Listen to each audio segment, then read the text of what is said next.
Are your shoes looking like straight up Bing Bongs, scuffed, crusty, and crying for help?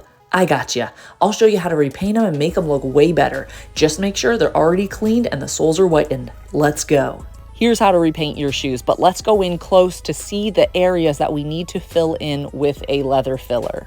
Here's all the places that I'm going to need to sand and then put a leather filler in it. You'll need fine grit sandpaper, Angelus paint. I do recommend them. They are the best. Some type of leather filler, and then alcohol, or it could be acetone. You'll prep a few times with the sandpaper and the acetone or the alcohol. This will help the leather filler to fill in and also give it a good surface to adhere better. Wipe with a damp microfiber towel to remove any fuzzies, and then you're going to go in with the leather filler. And because it needs to dry, I speed up the process by using a hair dryer. It needs to dry for about 20 minutes. Some people even recommend longer. You can use a heat gun or a hair dryer to speed up the drying process, but some people don't recommend that at all. Use a toothpick or a needle to make sure that there's still those holes there. You're pretty much going to continue this process where you're going to sand it, put more leather filler, sand it, put more leather filler. It could be about 4 or 5 times just to get that perfect consistency. And again, make sure that you take your time here. It really is ideal to let it air dry, but if you want to use a hair dryer or something to speed up the process, go for it. And I use masking tape to remove any possible fuzzies, and then go ahead with your paint now. I'm using flat white Angelus paint. It's almost identical.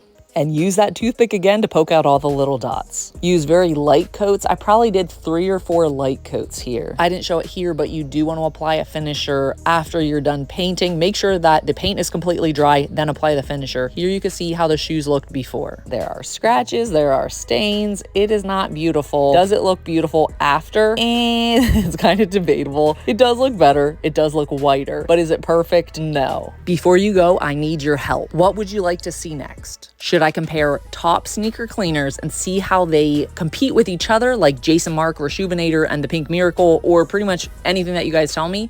Or should I just test the viral DIY hacks, like toothpaste, baking soda, dish soap, pretty much anything that you tell me? I will try it on my shoes, unless you're telling me soy sauce and hot sauce. So drop a comment below. Do you want to see top sneaker cleaners or DIY hacks? Go ahead, let me know.